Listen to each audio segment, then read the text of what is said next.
बच्चों, आप सब कैसे हैं। आज मैं कविता सिंह आप सभी को वर्ग 6 विषय हिंदी का दूसरा पाठ असली चित्र कहानी पढ़ाऊंगी। बच्चों, यह कहानी बहुत ही रोचक और मज़ेदार है। इस कहानी में तेनालीराम जी की सूझबूझ के बारे में बताया गया है।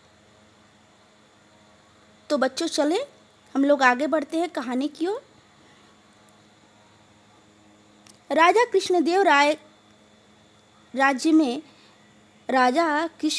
राय के राज्य में एक महाकंजूस सेठ रहता था। उसके पास अपार धन था, लेकिन एक कौड़ी खर्च करने में उसकी जान निकलती थी। बहुत धन था, लेकिन उसमें से एक पैसा, एक कौड़ी भी खर्च करने पर उसकी जान निकलती थी। वो चाहता नहीं था कि किसी को मैं एक पैसे भी दूं। एक बार उसके मित्रों ने उसे एक कलाकार से अपना चित्र बनवाने के लिए राजी कर लिया। उसके मित्र थे, उन्होंने कहा कि नहीं, तुम चलो एक अपना चित्र बनवा लो। मानने को तो वह मान गया, पर चित्रकार चित्र बनाकर जब उसके पास ले आया तब उसका मूल्य 100 स्वर्ण मुद्राएं देने की उसकी हिम्मत नहीं हो रही थी। जो चित्रकार बच्चों चित्र बनाया, वह अपना जो है उस चित्र बनाने का 100 स्वर्ण मुद्राएं, स्वर्ण यानी सोने की मुद्राएं मांगा, लेकिन उस सेठ के पास उसे देने की हिम्मत नहीं थी। वह बहुत ही कंजूस था, वह देना नहीं चाहता था। वह कंजूस सेठ भी एक तरह का कलाकार ही था। वह अपने चेहरे की आकृति बदलने में माहिर था। वह चित्रकार को आया देख तुरंत कमरे में गया और कुछ ही देर में अपना चेहरा बदलकर वहां आ गया। उसके पास भी बच्चों एक कला थी। वह कला थी कि वह अपना जो चेहरा जो था, चेहरे की आकृति बदलने में बहुत, चेहरे का जो आकृति था उसको बदलने में बहुत ही माहिर था। वह चित्रकार को जब देखा कि वह 100 स्वर्ण मुद्राएं लेने आया है, तुरंत कमरे में गया और कुछ ही देर में अपना चेहरा बदलकर वहां आ गया। चित्रकार के सामने आकर सेठ ने कहा, तुम्हारा चित्र तो मेरे चेहरे से मिलता ही नहीं है, फिर यह मेरे किस काम का? तुम ही मिलाकर देख लो। चित्रकार, मेरे चेहरे को ठीक से देख लो। अब जब ठीक मेरे चेहरे से मिलता हुआ चित्र बनाकर लाओगे तभी उसकी कीमत अदा करूँगा। वह तो उसको पैसा देना ही नहीं चाहता था, तो वह जो अपने चेहरे की आकृति जो है बदल करके आया और बोला कि देखो ये मेरा चित्र है, नहीं है, तुम ही मिला कर देख लो, और अगर जिस दिन तुम मेरे चेहरे को ठीक से मिलता हुआ चित्र बनाकर लाकर दे दोगे तभी मैं तुम्हें उसका पैसा दूंगा। चित्रकार बेचारा निराश होकर चला गया। दूसरे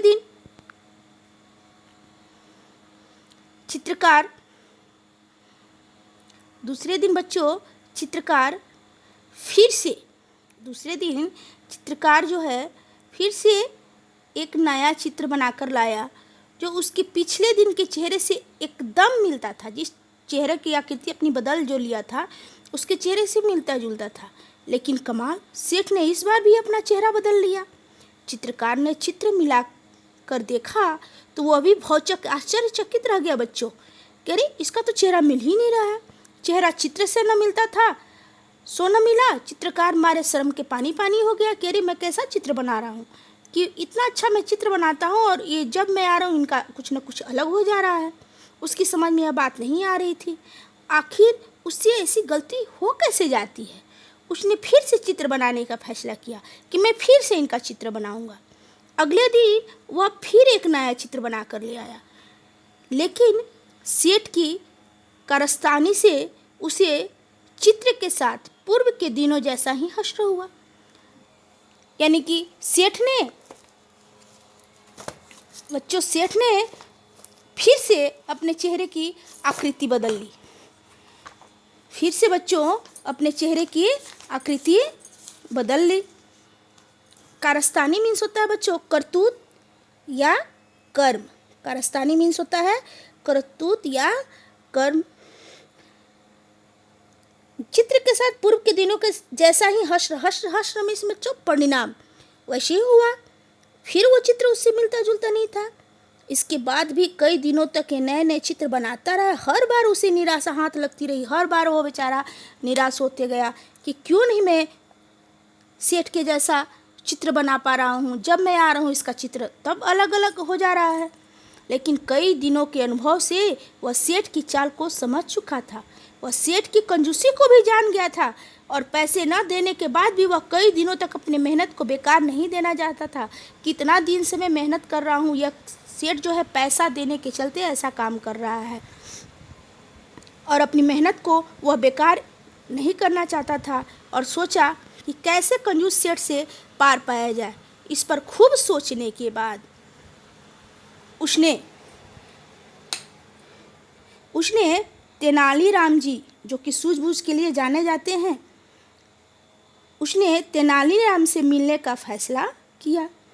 उनके पास चित्रकार ने अपनी समस्या रखी और कोई समाधान निकालने की प्रार्थना की कि आप इसका समाधान निकालिए, क्योंकि वह कंजूस सेठ पैसा देगा नहीं और इतना दिन से मेहनत करा रहा है, फिर भी रोज़ कुछ न कुछ चित्र में खराबी आ ही जा रही है। थोड़ी देर सोचने के बाद तेनालीराम ने चित्रकार को सलाह दिया, कल तुम कंजूस के पास एक आईना लेकर जाओ। कहते हैं तेनालीराम जी कि कल से तुम कंजूस के पास एक आईना लेकर जाओ और कहो कि आज आपका बिल्कुल सही चित्र लेकर आया हूँ। आज आपका बिल्कुल सही चित्र लेकर आया हूँ, खूब ठीक से मिलाकर देख ले। रत्ती भर भी फर्क आपको नहीं मिलेगा, यानी कि थोड़ा सा भी इस चित्र में खराबी नहीं मिलेगी। बस इतना भर करो और तुम्हारा काम चांदी, यानी कि आपका काम जो है बन जाएगा। कल होकर चित्रकार तेनालीराम के कहे अनुसार आईना लेकर कंजूस सेठ के पास पहुंचा। सेठ के सामने आईना दिखाकर उसने कहा, सेठ जी आज आपका बिल्कुल सही चित्र बनाकर लाया हूँ, देख ले। इसमें किसी प्रकार की त्रुटि की गुंजाइश ही अब नहीं है।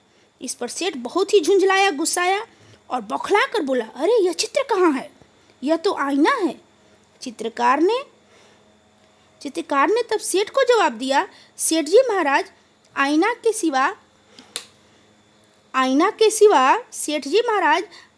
सिवा आपकी असली सूरत और कौन बना सकता है। आईना ही आपका असली चेहरा दिखा सकता है कि आप कैसे हो।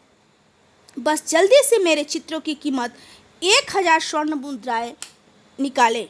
अब सेठ समझ गया था कि यह बुद्धि और सूझबूझ तेनालीराम जी को ही हो सकती है। उसने बिना देर किए 1000, जो कि 100 स्वर्ण मुद्राएं बच्चों देने थी, आज 1000 स्वर्ण मुद्राएं जो है निकाल कर चित्रकार के हवाले कर दी। अगले दिन तेनालीराम ने इस घटना की खबर राजा कृष्णदेव राय जी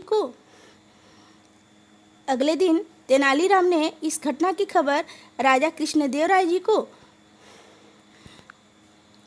दी और सब लोग हंसते हंसते लोटपोट हो गए।